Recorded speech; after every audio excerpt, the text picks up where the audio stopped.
ಒಂದು moving train, 226 sealed wooden boxes, 100 ಕೋಟಿ ರೂಪಾಯಿ ಕ್ಯಾಶ್, ಆರ್ಮ್ಡ್ ಸೆಕ್ಯೂರಿಟಿ. ಇಷ್ಟೆಲ್ಲ ಇದ್ದಾಗ ಈ ದರೋಡೆ ನಡೆಯುವುದು ಅಸಾಧ್ಯ. ಆದರೆ ಎಲ್ಲೋ ಒಂದು ಕಡೆ ದರೋಡೆಕೋರರು ಟ್ರೈನ್ನ ರೂಫ್ ಮೇಲೆ ಹತ್ತಿತು. ಕೆಲವೇ ನಿಮಿಷಗಳಲ್ಲಿ ಗಾರ್ಡ್ಸ್ಗೆ ಯಾವುದೇ ಅಲರ್ಟ್ ಕೊಡದೆ, ರೈಲನ್ನು ನಿಲ್ಲಿಸದೆ ಅವರು ಕ್ಯಾಶ್ ಜೊತೆ ಕಣ್ಮರೆಯಾದರು. ಅದರ ನಂತರ ನಡೆದ ತನಿಖೆ ಭಾರತೀಯ ಇನ್ವೆಸ್ಟಿಗೇಟರ್ಸ್ ಎದುರಿಸಿದ್ದ ಅತ್ಯಂತ ದೊಡ್ಡ ಚಾಲೆಂಜಸ್ಗಳಲ್ಲಿ ಒಂದಾಗಿ ಬದಲಾಯಿತು. ಸುಮಾರು 2 ವರ್ಷಗಳ ಕಾಲ ಈ ಕೇಸ್ ಒಂದು ಮಿಸ್ಟ್ರಿಯಾಗಿಯೇ ಉಳಿಯಿತು. ಒಂದು ಸಣ್ಣ ಕ್ಲೂ ಎಲ್ಲವನ್ನು ಬದಲಿಸುವವರೆಗೂ. ಇದು ಸೇಲಂ ಟ್ರೈನ್ ಹೈಸ್ಟ್ನ ನಂಬಲು ಅಸಾಧ್ಯವಾದ ನಿಜವಾದ ಕಥೆ. ಇದು ಆಗಸ್ಟ್ 8, 2016 ಸಂಜೆ ಸೇಲಂನಲ್ಲಿರುವ ಒಂದು ಸೆಕ್ಯೂರ್ಡ್ ಬ್ಯಾಂಕ್ ಫೆಸಿಲಿಟಿಯ ಹೊರಗೆ ಗೇಟ್ ಬಳಿ 3 ವಾಹನಗಳು ಕಾಯುತ್ತಿವೆ. ಒಂದು ವ್ಯಾನ್ನಲ್ಲಿ ಸೀಲ್ ಮಾಡಲಾದ ಮರದ ಪೆಟ್ಟಿಗೆಗಳಿವೆ. 2 ವಾಹನಗಳಲ್ಲಿ ಆರ್ಮ್ಡ್ ಸೆಕ್ಯೂರಿಟಿ ಪರ್ಸನಲ್ ಇದ್ದಾರೆ. ಈ ಕಾನ್ವಾಯ್ ನಿಧಾನವಾಗಿ ಬ್ಯಾಂಕ್ ಆವರಣದಿಂದ ಹೊರಟು ನಗರದ ನಿಶ್ಶಬ್ದ ರಸ್ತೆಗಳ ಮೂಲಕ ಸೇಲಂ ಜಂಕ್ಷನ್ ರೈಲು ನಿಲ್ದಾಣದ ಕಡೆಗೆ ಸಾಗುತ್ತದೆ. ಸ್ವಲ್ಪ ಸಮಯದ ನಂತರ ವಾಹನಗಳು ಸ್ಟೇಷನ್ ಯಾರ್ಡ್ಗೆ ಪ್ರವೇಶಿಸುತ್ತವೆ. ಪ್ಲಾಟ್ಫಾರ್ಮ್ 1ರಲ್ಲಿ ರೈಲ್ವೆ ಸಿಬ್ಬಂದಿ ವ್ಯಾನ್ನಿಂದ ಭಾರವಾದ ಮರದ ಪೆಟ್ಟಿಗೆಗಳನ್ನು ಇಳಿಸಿ ಈಗಷ್ಟೇ ಸೇಲಂ ಚೆನ್ನೈ ಎಗ್ಮೋರ್ ಎಕ್ಸ್ಪ್ರೆಸ್ಗೆ ಜೋಡಿಸಲಾದ ಪಾರ್ಸಲ್ ಕೋಚ್ ಒಳಗೆ ಜೋಡಿಸಲಾಗುತ್ತದೆ. ಆ ಕೋಚ್ ಮೇಲೆ VPH 088331 ಎಂದು ಗುರುತಿಸಲಾಗಿದೆ. ಹೊರಗಿನಿಂದ ನೋಡಿದರೆ ಅದು ಸಾಮಾನ್ಯವಾಗಿಯೇ ಕಾಣುತ್ತದೆ, ಉದ್ದವಾದ ರೈಲಿನಲ್ಲಿರುವ ಮತ್ತೊಂದು ಸ್ಟೀಲ್ ಕೋಚ್ನಂತೆ. ಆದರೆ ಆ ಒಂದೇ ಕೋಚ್ ಒಳಗೆ 226 ಮರದ ಪೆಟ್ಟಿಗೆಗಳಿವೆ. ಒಟ್ಟಾಗಿ ಅವುಗಳಲ್ಲಿ ಒಂದು ದೊಡ್ಡ ಮೊತ್ತ ರೂಪಾಯಿ 342 ಕೋಟಿ ಕ್ಯಾಶ್ ಇದೆ. ಬಾಗಿಲುಗಳನ್ನು ಸೀಲ್ ಮಾಡಿ ಲಾಕ್ ಮಾಡಲಾಗುತ್ತದೆ. ಸೆಕ್ಯೂರಿಟಿ ಅರೇಂಜ್ಮೆಂಟ್ಸ್ ತುಂಬಾ ಬಿಗಿಯಾಗಿವೆ. ರೈಲ್ವೆ ಪ್ರೊಟೆಕ್ಷನ್ ಫೋರ್ಸ್ ಸಿಬ್ಬಂದಿಯ ಒಂದು ತಂಡ ಕೋಚ್ ಸುತ್ತಲೂ ತಮ್ಮ ಪೊಸಿಷನ್ ತೆಗೆದುಕೊಳ್ಳುತ್ತದೆ. ಪ್ರಯಾಣದ ಸಮಯದಲ್ಲಿ ರೈಲಿಗೆ ಎಸ್ಕಾಟ್ ನೀಡಲು ಆರ್ಮ್ಡ್ ಗಾರ್ಡ್ಸ್ಗಳನ್ನು ನಿಯೋಜಿಸಲಾಗಿದೆ. ಅವರ ಕೆಲಸ ಸರಳವಾಗಿದೆ: ಈ ಕಾರ್ಗೋ ಸುರಕ್ಷಿತವಾಗಿ ಚೆನ್ನೈ ತಲುಪುವಂತೆ ನೋಡಿಕೊಳ್ಳುವುದು. ಪ್ಲಾಟ್ಫಾರ್ಮ್ನಲ್ಲಿರುವ ಎಲ್ಲರಿಗೂ ಇದು ಮತ್ತೊಂದು ಸಾಮಾನ್ಯ ರೈಲ್ವೆ ಟ್ರಾನ್ಸ್ಫರ್ನಂತೆ ಕಾಣುತ್ತದೆ. ರಾತ್ರಿ 9:05ಕ್ಕೆ ಸೇಲಂ ಚೆನ್ನೈ ಎಗ್ಮೋರ್ ಎಕ್ಸ್ಪ್ರೆಸ್ ನಿಧಾನವಾಗಿ ಚಲಿಸಲು ಆರಂಭಿಸುತ್ತದೆ. ಉದ್ದವಾದ ರೈಲು ಪ್ಲಾಟ್ಫಾರ್ಮ್ 1ರಿಂದ ಹೊರಟು ರಾತ್ರಿಯ ಕತ್ತಲಿನಲ್ಲಿ ಕಣ್ಮರೆಯಾಗುತ್ತದೆ. ರಾತ್ರಿ ಇಡೀ ಅದು ಒಂದೊಂದು ಸ್ಟೇಷನ್ ದಾಟುತ್ತಾ ರಾಜ್ಯದಾದ್ಯಂತ ತನ್ನ ಪ್ರಯಾಣದಲ್ಲಿ ಸುಮಾರು 15 ಸ್ಟಾಪ್ಸ್ ದಾಟುತ್ತದೆ. ಕಿಲೋಮೀಟರ್ ಗಟ್ಟಲೆ ರೈಲು ಅನೇಕ ಬಾರಿ ಪ್ರಯಾಣಿಸಿರುವ ಅದೇ ರೂಟ್ನಲ್ಲಿ ಸಾಗುತ್ತಿರುತ್ತದೆ. ಆದರೆ ಆ ರೂಟ್ನ ಎಲ್ಲೋ ಒಂದು ಕಡೆ ಒಂದು ಗುಂಪಿನ ಮನುಷ್ಯರು ಪರ್ಫೆಕ್ಟ್ ಮೊಮೆಂಟ್ಗಾಗಿ ಕಾಯುತ್ತಿದ್ದಾರೆ. ರೈಲು ಹಳಿಯ ಒಂದು ನಿರ್ಜನ ಭಾಗದ ಬಳಿ ಕೆಲವರು ಹಳಿಯ ಪಕ್ಕದಲ್ಲಿರುವ ಎತ್ತರದ ಹುಲ್ಲಿನೊಳಗೆ ಅಡಗಿ ನಿಂತಿದ್ದಾರೆ. ಆ ಪ್ರದೇಶ ಕತ್ತಲಿನಿಂದ ಕೂಡಿದೆ ಮತ್ತು ಸಂಪೂರ್ಣ ನಿಶ್ಶಬ್ದವಾಗಿದೆ. ಹತ್ತಿರದಲ್ಲಿ ಮನೆಗಳಿಲ್ಲ, ಸ್ಟ್ರೀಟ್ ಲೈಟ್ಸ್ ಇಲ್ಲ, ಯಾವುದೇ ವಿಟ್ನೆಸಸ್ ಇಲ್ಲ. ದೂರದಲ್ಲಿ ಒಂದು ಬಿಳಿ ಬೆಳಕು ಕಾಣಿಸಿಕೊಂಡು ನಿಧಾನವಾಗಿ ಇನ್ನಷ್ಟು ಪ್ರಕಾಶಮಾನವಾಗುತ್ತದೆ. ಅದು ಸೇಲಂ ಚೆನ್ನೈ ಎಗ್ಮೋರ್ ಎಕ್ಸ್ಪ್ರೆಸ್. ಮತ್ತು ಇಂದು ರಾತ್ರಿ ಈ ರೈಲು 342 ಕೋಟಿ ಮೌಲ್ಯದ ಹಣವನ್ನು ಹೊತ್ತು ಸಾಗುತ್ತಿದೆ. ರೈಲಿನ ಸದ್ದು ಕೇಳುತ್ತಿದ್ದಂತೆ ಅವರು ಸ್ಟೇಷನ್ ಇರುವ ಕಡೆಗೆ ಕೆಲವು ಮೀಟರ್ಗಳಷ್ಟು ಮುಂದೆ ಸರಿದು ಮತ್ತೆ ಹುಲ್ಲಿನೊಳಗೆ ಅಡಗಿಕೊಂಡರು. ಬಹುತೇಕ ರೈಲ್ವೆ ಪ್ಲಾಟ್ಫಾರ್ಮ್ಸ್ಗಳ ಪ್ಯಾಸೆಂಜರ್ಸ್ ಕಾಯುವ ಜಾಗ ಸಾಮಾನ್ಯವಾಗಿ ಬೆಳಕಿನಿಂದ ಕೂಡಿರುತ್ತದೆ, ಆದರೆ ಪ್ಲಾಟ್ಫಾರ್ಮ್ನ ಕೊನೆ ಹೆಚ್ಚು ಕತ್ತಲಿನಿಂದ ಕೂಡಿರುತ್ತವೆ. ಈ ಎಕ್ಸ್ಪ್ರೆಸ್ ಒಂದು ಲಾಂಗ್ ಟ್ರೈನ್. ಚಿನ್ನಸೇಲಂ ಬಳಿ ಎಂಜಿನ್ ಮತ್ತು ಪಾರ್ಸಲ್ ವ್ಯಾನ್ ಹೆಚ್ಚು ಕತ್ತಲಿರುವ ಒಂದು ಭಾಗದಲ್ಲಿ ನಿಂತಿತ್ತು. ರೈಲು ನಿಂತಿರುವಾಗ ಗಾರ್ಡ್ಸ್ ಆಗಾಗ್ಗೆ ಕೆಳಗೆ ಇಳಿದು ಸುತ್ತಮುತ್ತ ಪರಿಶೀಲಿಸುತ್ತಿದ್ದರು. ಆದರೆ ಆ ಮನುಷ್ಯರು ಯಾವುದೇ ಚಲನೆ ಮಾಡಲಿಲ್ಲ. ಅವರು ಹುಲ್ಲಿನೊಳಗೆ ತಗ್ಗಿಕೊಂಡೇ ಇದ್ದು ಯಾರ ಕಣ್ಣಿಗೂ ಬೀಳದಂತೆ ಅಡಗಿಕೊಂಡಿದ್ದರು. ರೈಲು ನಿಧಾನವಾಗಿ ಚಲಿಸಲು ಆರಂಭಿಸಿದಾಗ ಗಾರ್ಡ್ಸ್ ಮತ್ತೆ ತಮ್ಮ ಪೊಸಿಷನ್ಸ್ಗೆ ಮರಳಿದರು. ಈಗಲೇ ಸರಿಯಾದ ಸಮಯ. ಕತ್ತಲಿನಲ್ಲಿ ಅಡಗಿದ್ದ ಆ 5 ಹೊರಗೆ ಬಂದರು. ಅವರು ವೇಗವಾಗಿ ಮುಂದೆ ಓಡಿ ಇಂಜಿನ್ನ ಹಿಂದೆಯೇ ಇದ್ದ ಕೋಚ್ನ ಮೆಟಲ್ ಹ್ಯಾಂಡಲ್ಸ್ ಅನ್ನು ಗಟ್ಟಿಯಾಗಿ ಹಿಡಿದುಕೊಂಡರು. ರೈಲು ಆಗಲೇ ವೇಗ ಪಡೆಯುತ್ತಿತ್ತು. ಕಿರಿದಾದ ಫುಟ್ಬೋರ್ಡ್ ಮೇಲೆ ಕಾಲುಗಳನ್ನು ಬ್ಯಾಲೆನ್ಸ್ ಮಾಡಿಕೊಳ್ಳಲು ಅವರು ಕಷ್ಟಪಡುತ್ತಿದ್ದರು. ಒಬ್ಬ ಅತ್ತ ಸುಮಾರು ಜಾರಿ ಬೀಳುವಂತಾದರೂ ಮತ್ತೆ ತನ್ನ ಗ್ರಿಪ್ಪನ್ನು ಗಟ್ಟಿಯಾಗಿ ಹಿಡಿದುಕೊಂಡ. ಇನ್ನೊಬ್ಬ ಕೆಳಗಿನಿಂದ ಪುಷ್ ಮಾಡಿ ಒಬ್ಬನನ್ನು ಮೇಲಕ್ಕೆ ಹತ್ತಲು ಸಹಾಯ ಮಾಡಿದ. ಒಬ್ಬೊಬ್ಬರಾಗಿ ರೈಲಿನ ರೂಫ್ ಮೇಲೆ ಹತ್ತುತ್ತಾರೆ. ವೇಗ ಹೆಚ್ಚಿಸುತ್ತಿದ್ದಂತೆ ಗಾಳಿ ಜೋರಾಗಿ ಬೀಸುತ್ತದೆ. ಅವರು ಸಣ್ಣ ಟೂಲ್ಸ್ ಬಳಸಿ ಸ್ಟೀಲ್ ರೂಫ್ ಅನ್ನು ಕತ್ತರಿಸಲು ಆರಂಭಿಸುತ್ತಾರೆ. ಆ ಟೂಲ್ಸ್ ನಿಧಾನವಾಗಿ ಮೆಟಲ್ ಅನ್ನು ಕತ್ತರಿಸಲು ಆರಂಭಿಸುತ್ತದೆ. ರೈಲು ಅಲುಗಾಡುತ್ತಲೇ ಇರುವುದರಿಂದ ಟೂಲ್ ಅನ್ನು ಸ್ಟೆಡಿಯಾಗಿ ಹಿಡಿದುಕೊಳ್ಳುವುದು ಕಷ್ಟವಾಗುತ್ತದೆ. ಅವರು ಹೆಚ್ಚು ಸಮಯ ತೆಗೆದುಕೊಂಡರೆ ರೈಲು high voltage overhead lines ಇರುವ ಪ್ರದೇಶವನ್ನು ತಲುಪುತ್ತದೆ. ಆಗ ರೂಫ್ ಮೇಲೆ ಕೆಲಸ ಮಾಡುವುದು ತುಂಬಾ ಅಪಾಯಕಾರಿಯಾಗುತ್ತದೆ. ಉಸಿರು ಜೋರಾಗಿ ತೆಗೆದುಕೊಳ್ಳುತ್ತಾ ಟೂಲ್ ಮೇಲೆ ಇನ್ನಷ್ಟು ಫೋರ್ಸ್ ಹಾಕುತ್ತಾರೆ. ಕತ್ತಲಿನಲ್ಲಿ ಸಣ್ಣ ಸಣ್ಣ ಸ್ಪಾರ್ಕ್ಸ್ ಕಾಣಿಸಿಕೊಳ್ಳುತ್ತವೆ. ನಿಧಾನವಾಗಿ ಕಟ್ ಅಗಲವಾಗುತ್ತಾ ಒಂದು ಸಂಪೂರ್ಣ ಸ್ಕ್ವೇರ್ ಸಡಿಲವಾಗುತ್ತದೆ. ಕೊನೆಯದಾಗಿ ಜೋರಾಗಿ ಎಳೆದಾಗ ಆ ಮೆಟಲ್ ಪೀಸ್ ಕಿತ್ತು ಬರುತ್ತದೆ. ಸಂಪೂರ್ಣವಾದ ಸ್ಕ್ವೇರ್ ಹೋಲ್ ಕಾಣಿಸಿಕೊಳ್ಳುತ್ತವೆ. ಇಬ್ಬರು ಆ ಹೋಲ್ ಮೂಲಕ ಒಳಗಿನ ಕತ್ತಲೆಗೆ ಬೀಳುತ್ತಾರೆ.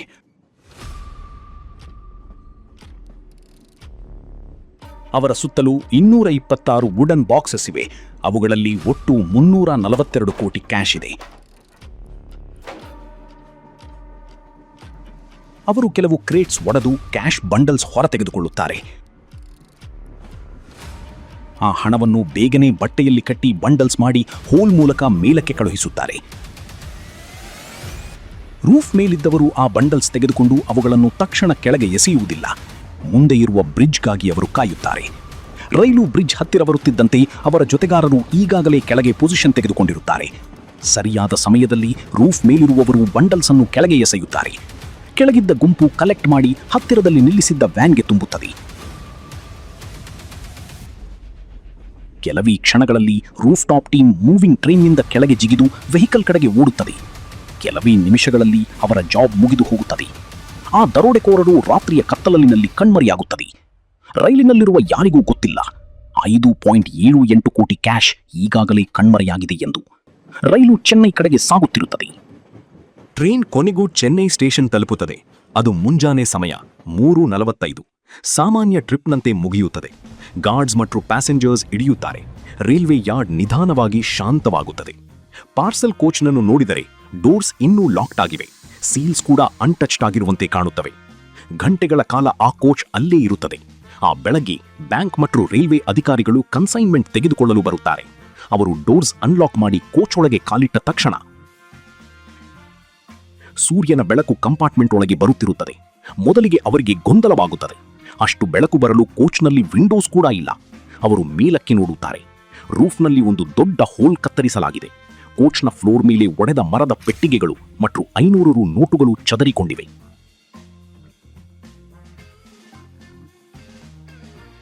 ವಿಷಯ ಅರ್ಥವಾಗುತ್ತದೆ. ಹಣ ಕಾಣೆಯಾಗಿದೆ. ತಕ್ಷಣದ ಕೌಂಟ್ ಒಂದು ಶಾಕಿಂಗ್ ಟ್ರೂತ್ ಅನ್ನು ಕನ್ಫರ್ಮ್ ಮಾಡುತ್ತದೆ. 5.78 ಕೋಟಿ ಕಣ್ಮರೆಯಾಗಿದೆ. ಸಾಮಾನ್ಯವಾಗಿ ನಡೆಯಬೇಕಿದ್ದ ಒಂದು ರೂಟೀನ್ ಟ್ರಾನ್ಸ್ಫರ್ ಈಗ ದೇಶದ ಅತ್ಯಂತ ಮಿಸ್ಟೀರಿಯಸ್ ರೈಲ್ವೆ ರಾಬರೀಸ್ನಲ್ಲಿ ಒಂದಾಗಿ ಬದಲಾಗಿದೆ.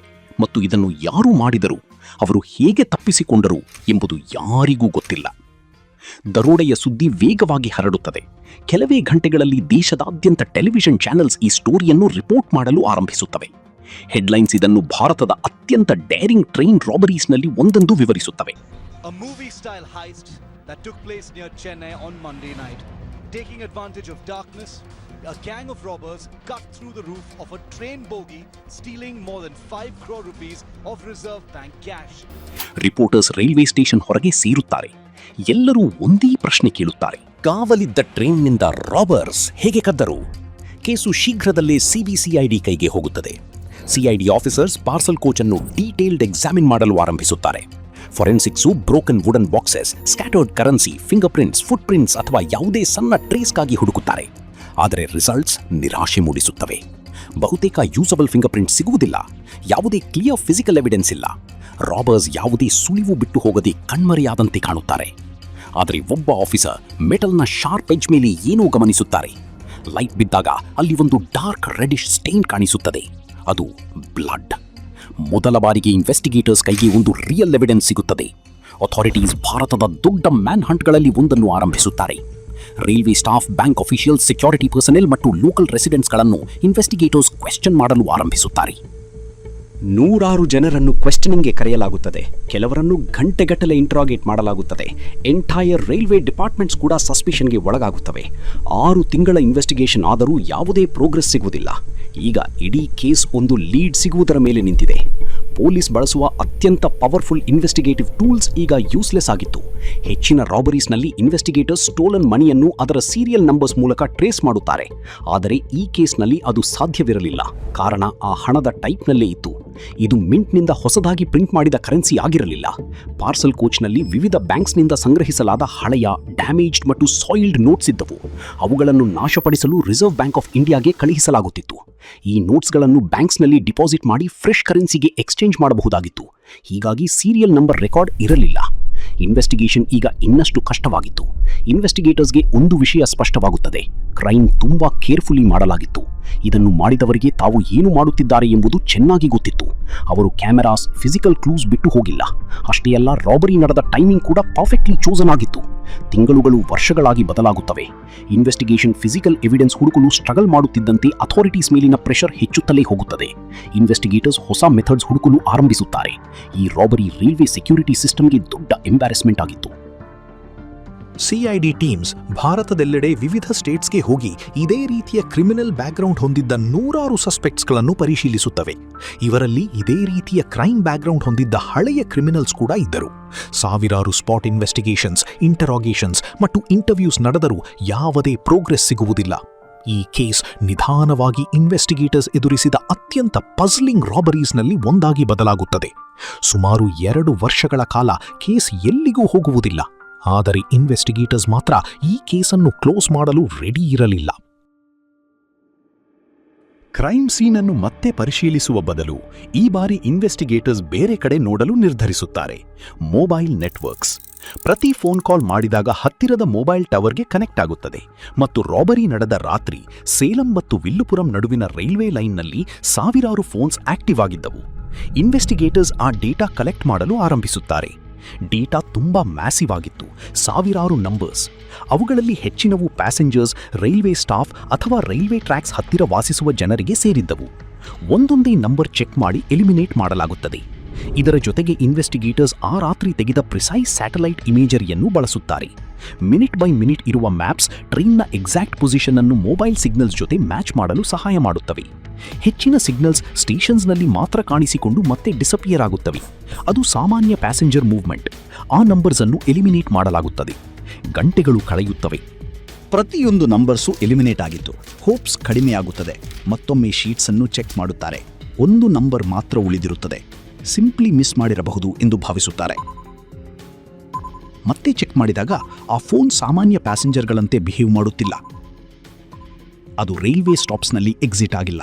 ಬದಲಾಗಿ ಅದರ ಸಿಗ್ನಲ್ ರೈಲ್ವೆ ಲೈನ್ನಿಂದ ಡಿಸಪಿಯರ್ ಆಗುತ್ತದೆ ಮತ್ತು 10 ನಿಮಿಷಗಳ ನಂತರ 10 ಕಿಲೋಮೀಟರ್ ದೂರದಲ್ಲಿ ಮತ್ತೆ ಕಾಣಿಸಿಕೊಳ್ಳುತ್ತದೆ. ಇದು 2 ರೀತಿಯಲ್ಲಿ ಮಾತ್ರ ಸಾಧ್ಯ. ಒಂದು, ಟ್ರೈನಲ್ಲಿ ನಿಂತಿರಬೇಕು ಅಥವಾ ಯೂಸರ್ ಮೂವಿಂಗ್ ಟ್ರೈನ್ನಿಂದ ಜಂಪ್ ಮಾಡಿರಬೇಕು. ಆದರೆ ಟ್ರೈನಲ್ಲಿ ಸ್ಟಾಪ್ ಮಾಡಿರಲಿಲ್ಲ. ಒಂದು ವಿಷಯ ಕ್ಲಿಯರ್ ಆಗಿತ್ತು: ದೇ ಜಂಪ್ಡ್. ಆ ನಂಬರ್ನ ಡೀಪರ್ ಅನಾಲಿಸಿಸ್ ಇನ್ನಷ್ಟು ಮಾಹಿತಿಯನ್ನು ಹೊರತೆಗೆದುಕೊಡುತ್ತದೆ. ಆ ಫೋನ್ ಪದೇ ಪದೇ ಕಾಂಟ್ಯಾಕ್ಟ್ ಮಾಡುತ್ತಿದ್ದ ನಂಬರ್ಸ್ ಅನ್ನು ಇನ್ವೆಸ್ಟಿಗೇಟರ್ಸ್ ಚೆಕ್ ಮಾಡುತ್ತಾರೆ. ಇನ್ನೂ 4 ನಂಬರ್ಸ್ ಸಿಗುತ್ತವೆ. ಈಗ ಒಟ್ಟು 5 ನಂಬರ್ಸ್. ಅವುಗಳ ರಿಜಿಸ್ಟ್ರೇಷನ್ ಡೀಟೇಲ್ಸ್ ಪರಿಶೀಲಿಸಿದಾಗ 5 ನಂಬರ್ಸು ಕೂಡ ಒಂದೇ ಸ್ಥಳಕ್ಕೆ ಲಿಂಕ್ ಆಗಿರುವುದು ಗೊತ್ತಾಗುತ್ತದೆ: ರತ್ಲಾಮ್, ಮಧ್ಯಪ್ರದೇಶ್. ಮೊದಲ ಬಾರಿಗೆ ಇನ್ವೆಸ್ಟಿಗೇಟರ್ಸ್ಗೆ ಒಂದು ಸಾಲಿಡ್ ಜಿಯೋಗ್ರಾಫಿಕ್ ಲೀಡ್ ಸಿಕ್ಕಿತ್ತು. ರತ್ಲಾಮ್ಗೆ ಲಿಂಕ್ ಆಗಿರುವ ಫೋನ್ ನಂಬರ್ಸ್ನ ಕ್ಲಸ್ಟರ್ ಐಡೆಂಟಿಫೈ ಮಾಡಿದ ನಂತರ ಟೀಮ್ಸ್ 100 ಕಿಲೋಮೀಟರ್ಸ್ನಲ್ಲಿ ಮಧ್ಯಪ್ರದೇಶ್ ಕಡೆಗೆ ಪ್ರಯಾಣಿಸುತ್ತವೆ. ಫೋನ್ ನಂಬರ್ಸ್ಗೆ ಲಿಂಕ್ ಆಗಿರುವ ವಿಲೇಜಸ್ನಲ್ಲಿ ಕ್ವಯಟ್ ಸರ್ವೇಲೆನ್ಸ್ ಆಪರೇಷನ್ಸ್ ಆರಂಭವಾಗುತ್ತವೆ. ಲೋಕಲ್ ಇನ್ಫಾರ್ಮೆಂಟ್ಸ್ ವ್ಯಾಲ್ಯೂಯಬಲ್ ಲೀಡ್ಸ್ ಕೊಡುತ್ತಾರೆ.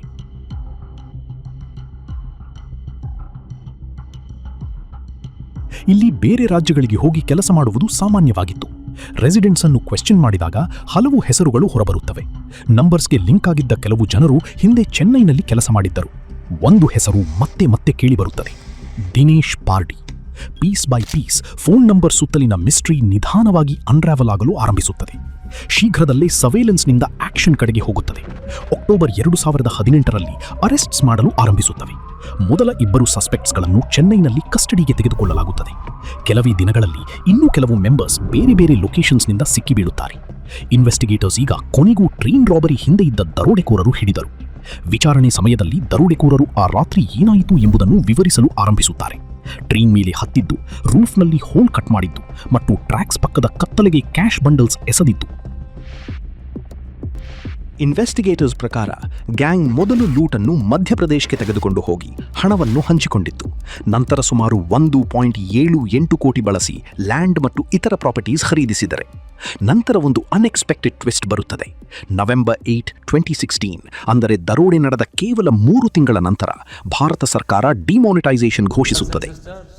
We have decided 500 rupee and 1000 rupee currency note will no longer be legal tender from midnight to night. ಕದ್ದಿದ್ದ 500 ಮತ್ತು 1000 notes ಇದ್ದಕ್ಕಿದ್ದಂತೆ ತಮ್ಮ ವ್ಯಾಲ್ಯೂ ಕಳೆದುಕೊಳ್ಳುತ್ತವೆ. ಇನ್ವೆಸ್ಟಿಗೇಟರ್ಸ್ ನಂತರ ಹೇಳಿದ್ದ ಪ್ರಕಾರ ಗ್ಯಾಂಗ್ ಪ್ಯಾನಿಕ್ ಆಗಿತ್ತು. ದೊಡ್ಡ ಪ್ರಮಾಣದ ಕ್ಯಾಶ್ ಎಕ್ಸ್ಚೇಂಜ್ ಮಾಡಲು ಸಾಧ್ಯವಾಗದೆ ಹಣದ ದೊಡ್ಡ ಭಾಗವನ್ನು ಸುಟ್ಟು ಹಾಕಿದ್ದಾರೆ. ಕೆಲವು ಹಣವನ್ನು ಅದಕ್ಕೂ ಮೊದಲು ಖರ್ಚು ಮಾಡಲಾಗಿತ್ತು, ಕೆಲವು ಕಾಣೆಯಾಗಿತ್ತು ಮತ್ತು ದೊಡ್ಡ ಪ್ರಮಾಣದ ಹಣ ಎಂದಿಗೂ ರಿಕವರ್ ಆಗಲಿಲ್ಲ. ರಿಕವರ್ ಆದ ಕ್ಯಾಶ್ ಕೂಡ ಸಾಕಾಗಲಿಲ್ಲ. ಈ ನೋಟ್ಸ್ಗೆ ಸೀರಿಯಲ್ ನಂಬರ್ ರೆಕಾರ್ಡ್ಸ್ ಇರದ ಕಾರಣ ಅದು ಟ್ರೈನ್ ರಾಬರಿಯಿಂದ ಬಂದ ಹಣ ಎಂದು ಕೋರ್ಟ್ನಲ್ಲಿ ಲೀಗಲಿ ಪ್ರೂವ್ ಮಾಡುವುದು ಇನ್ವೆಸ್ಟಿಗೇಟರ್ಸ್ಗೆ ಕಷ್ಟವಾಗಿತ್ತು. ಗ್ಯಾಂಗ್ ಐಡೆಂಟಿಫೈ ಆಗಿ ಅರೆಸ್ಟ್ ಆಯಿತು, ಆದರೆ ಕದ್ದ ಸಂಪತ್ತಿನ ದೊಡ್ಡ ಭಾಗ ಎಂದಿಗೂ ರಿಕವರ್ ಆಗಲಿಲ್ಲ ಮತ್ತು ಪ್ರತಿಯೊಂದು ರೂಪಾಯಿಯನ್ನು ಕೋರ್ಟ್ನಲ್ಲಿ ಪ್ರೂವ್ ಮಾಡುವುದು ಒಂದು ಚಾಲೆಂಜ್ ಆಗಿಯೇ ಉಳಿಯಿತು. ಫೈನಲಿ ಅವರು ದೇಶದ ಅತ್ಯಂತ ಡೇರಿಂಗ್ ಟ್ರೈನ್ ರಾಬರೀಸ್ನಲ್ಲಿ ಒಂದನ್ನು ನಡೆಸಿದ್ದರು. ಆದರೆ ಎಲ್ಲವನ್ನೂ ರಿಸ್ಕ್ ಮಾಡಿ ಕದ್ದಿದ್ದ ಆ ದೊಡ್ಡ ಸಂಪತ್ತಿನ ಬಹುಭಾಗ ಅವರಿಗೆ ನಿಜವಾಗಿಯೂ ಯಾವುದೇ ಪ್ರಯೋಜನ ಬರಲಿಲ್ಲ.